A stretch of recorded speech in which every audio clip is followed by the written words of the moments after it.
What's up? What's up? What's up? It's your boy back with another episode of the Cat Pop Yo Shit. He talking about Cube Pay and Friday. You know, I'm kind of interested to see what he got to say because everybody trying to hug my boy Cube when it comes to the Friday. Everybody talking about they royalty checks and what they got and what they ain't getting. So let's see what Cat got to say about it. I've talked to Cube, and a lot of people say Cube doesn't pay. What's your relationship with Cube, and what did that opportunity mean for you? Well, the ungrateful bastards that would say anything about Cube's payment. All right, man. I ain't gonna lie, man. Your boy was holding his breath for a second, man. All right. Come on. You shouldn't even talk to them anymore. Yeah. Like you don't go to Goodwill. You don't go to a Goodwill thrift store and go, look at all this cheap ass shit. Why don't you shut up?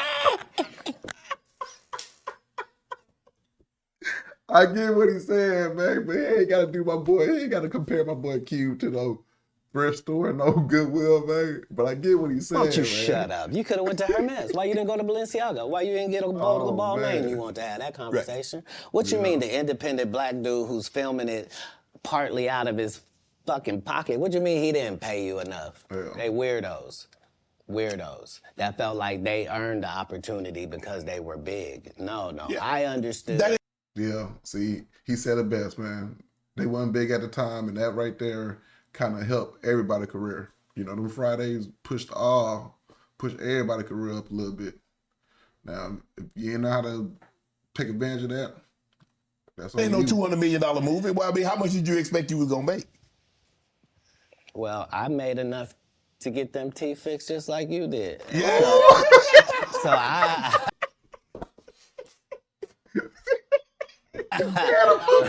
it was no harm, no foul. I knew that I was gonna go from there, and there was no turning back for Katt Williams. Well, here's the thing. That's the mindset you gotta have, man. I wrote it. What I'm saying if I did it and I did a good job at it, you can thank me. I was involved. Right. I'm not gonna come later on and tell you I never even read the whole script. So how you know what roles? What? What do you mean you never read the? You already know who you talking about. These that last guys' video. whole job is to present something, unfortunately. And I'm just not a presenter. If you ask me a question, I'm just gonna tell you the truth of how it went. Would you be willing to do another Friday? Cube already asked me to write it. I was supposed to have been writing it. This is That's gonna be a fire one. All right. Okay. what these guys are mad about. Like, we lost some great people before this movie Yeah. could come out regardless. Right. And so, yes, there desperately needs to be one. But we miss John Witherspoon in a way that can't really be quantified, if I'm being honest with you. Yeah, And definitely. the Chris Definitely key Tucker part. that we got now is Epstein Island Chris Tucker, not Shit, it's oh Lord. Chris Tucker. Yeah, man. I got my theory on Chris, man. Look, once them checks start drying up, man, that boy ready to sell his soul to the devil. Smokey. Oh, Lord. Shit, I'm like, not on mine. Woo. If I didn't know no better, I'd tell you he's the greatest. I don't care what you say. To be confident and not delusional is a real skill. Most of these confident people we see is really delusional. Well, you don't think they asked Chris Tucker to come back in the second Friday?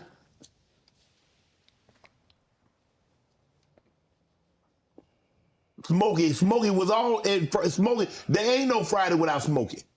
Yeah, it is. We all obviously. agree to that, and there's no next Friday without Friday, and there's no Friday after next without Nah, Friday. we talk about the road because you said that they don't. Here's the thing. Okay. Here's the There thing. you go.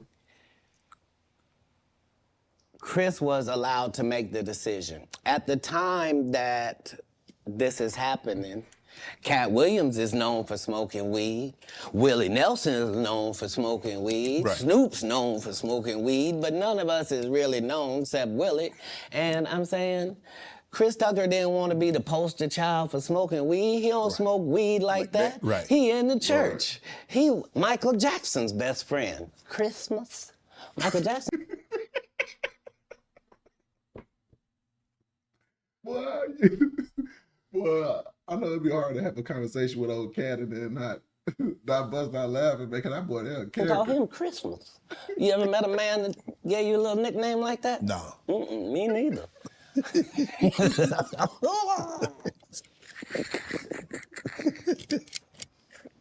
Must be the greatest. Man. Man, I ain't gonna be able to get nobody back on. I ain't gonna be able to get no more comedians. They all coming. No, they ain't. Are you kidding? Nah. Hey, I A good promise thing you. I done got all the rest of them. I done got the ones. I promise you, everybody trying to double back. You're gonna be having to beat them off with a stick. you gonna let him? They're coming. I don't think they're gonna. Much as Nah. I don't think they're gonna try to double back, but they gonna make the little comments on that social media. You know, they ain't gonna come back to the show though. the truth of the matter is, the Money Mike in the original script got raped in the bathroom, and that's what Ricky Smiley was okay with. Oh, Ricky. Katt Williams had to take the risk in front of the studios and the cast and our powers that be in his very first movie and say respectfully, humbly, guys, if we're talking about anything else, I have no credibility and I have no pull.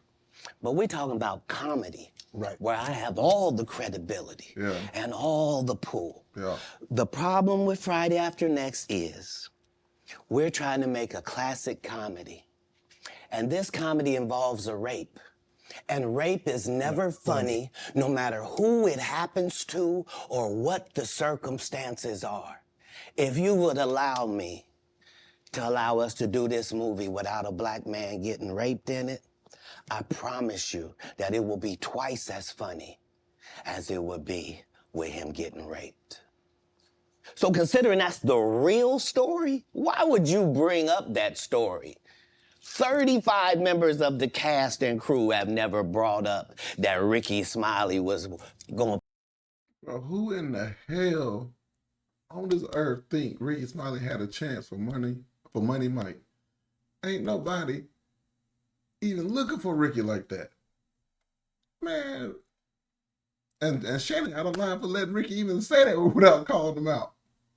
Play Money Mike. Goddamn Ricky. No one ever saw me put on a Santa Claus suit. We got a wardrobe department. They made a Santa Claus suit for me. Why that wasn't in the bloopers? Why?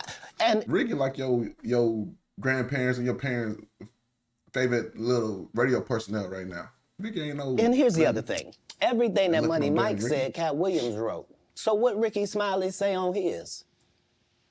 You can't say my lines, I wrote them. That's how I already know that I'm gonna be funnier than you. What he told everybody was, Katt Williams, don't nobody know who he is. I'm on the radio. I'm with Steven Said. Everybody know me. That's what he told everybody that would listen to on the set. That's the truth of the matter. He was so egregious, not now, then. He was so egregious that, and Hollywood has never heard this in 100 years. He was so egregious, I put in my contract that I won't work with Ricky Smiley again unless he's in a dress. Now, what was Ricky Smiley's next movie? Was it First Sunday? Did he wear a dress in it? You bet he did. It's in my contract. I had to go back and watch First Sunday. I don't remember Ricky in First Sunday. But that's funny though too. Why would you put that in your contract, Katt? That's where he's a believable actor. Him and Tyler Perry can't play a man to save their life.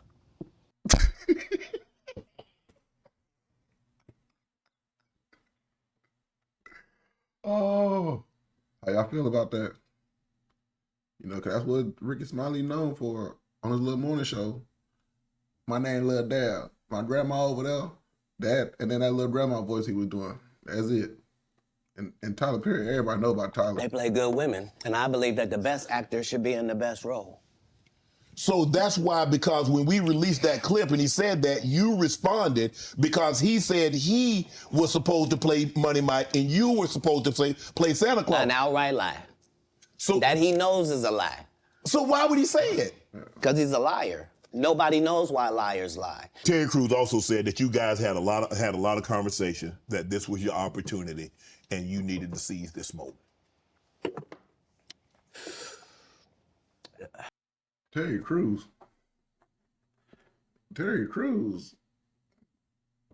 That's one coon.